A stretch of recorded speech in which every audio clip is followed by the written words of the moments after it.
মা এ নাও এ মাসের salary. Salary হয়ে গেছে তোমার? যাক, ভালোই হয়েছে। শোনো না, তোমাকে অনেকদিন ধরে একটা কথা বলবো ভাবছিলাম। এবার থেকে তুমি তোমার প্রত্যেক মাসের স্যালারি তোমার মাকে না আমাকে দেবে। মানে এবার থেকে সংসার আমি চালাবো। এটা কি বলছো তুমি? আমি জবে থেকে ইনকাম করছি, আমার স্যালারি সব টাকা তো আমি মায়ের হাতেই তুলে দিচ্ছি। হ্যাঁ দিয়েছো, কিন্তু এখন আমি আছি, তাই তুমি তোমার সব স্যালারি আমাকেই দেবে। কারণ তুমি তোমার মায়ের হাতে স্যালারি তুলে দিলে আমার যত ছোট ছোট খরচা আছে সেই সব কিছুর জন্য আমার মায়ের কাছে হাত পাততে হয়, যেটা আমার একদম পছন্দ না। আর তাছাড়াও আমি তো এই বাড়ির বউ, আর বাড়ির বউরাই সংসার চালায়। তাহলে আমি কি এমন ভুল বলছি? আমি মায়ের হাতে স্যালারিটা দিই এই কারণেই, কারণ মা জানে যে কোথায় কখন কিভাবে টাকাটা খরচা করতে হবে। ঠিক আছে, তুমি এবার থেকে তোমার স্যালারি আমাকে দেবে, মাকে না। আরে তুমি একবার মাকে দেখো, ওনার তো বয়স হয়েছে, উনি এখন পুজো পাঠ করবেন। এসব সংসার চালানোর বয়স ওনার এখন আর নেই।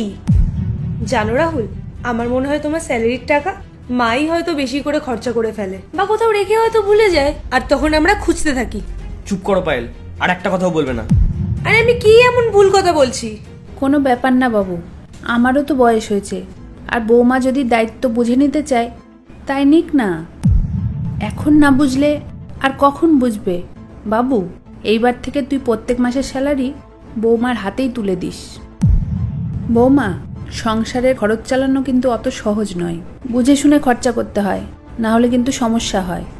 হ্যাঁ হ্যাঁ জানি, আমি ছোট বাচ্চা নই। কোথায় টাকা খরচ করতে হবে, কোথায় করতে হবে না, এগুলো আমি বুঝি। আপনারা দুজন কি আমাকে বাচ্চা ভেবেছেন নাকি, যে যেখানে সেখানে খরচ করে ফেলবো? আর শুনুন, আপনার থেকে আমি খুব ভালো করে জানি যে টাকা কখন কোথায় খরচা করতে হবে। বোকা নই আমি। দেখো পায়েল, আমি শুধুমাত্র মায়ের কথায় তোমাকে স্যালারিগুলো দিয়ে দিলাম। একটা কথা মাথায় রেখো, কোনো ফালতু খরচা করবে না।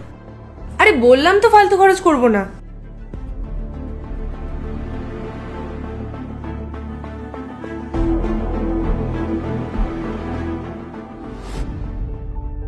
বৌমা, বলছিলাম যে আমাকে কিছু হাত খরচা দাও। হাত খরচা? কিসের হাত খরচা? আসলে বৌমা, রাহুল যে মায়না পেত সেটা আমার হাতে তুলে দিত, তো সেখান থেকে আমি 200 টাকা আমি নিজের জন্য রেখে দিতাম। আর এখন রাহুলের সব মাইনে তো তুমি তোমার কাছে নিয়ে নিয়েছো, সেখান থেকে যদি তুমি 200 টাকা দিতে তাহলে আমি সেটা আমার কাছে রেখে দিতাম। আরে আপনার টাকার কি দরকার? আমার তো মনে হয় না আপনার খরচা করার কোনো দরকার আছে বলে। আপনার খাওয়া দাওয়া এখান থেকে হয়ে যায়, তারপর এক্সট্রা কিছু লাগলে রাহুল এনে দেয়, আর আপনি ওকে ফোন করলে তো আপনার জন্য ফ্রুটসও এনে দেয়। তাহলে এক্সট্রা করে আপনার কি দরকার যার জন্য আপনার 200 টাকার প্রয়োজন? আর এমনিও মা, আমি আপনাকে কোনো এক্সট্রা টাকা দিতে পারবো না, কারণ ঘর খরচের দায়িত্ব এখন আমার হাতে। আর আমি যদি 1 টাকাও এদিক ওদিক খরচা করি না, তাহলে রাহুল আমাকে অনেক কথা। পার্ট 2 দেখতে সাবস্ক্রাইব করো ভেলকু 78M।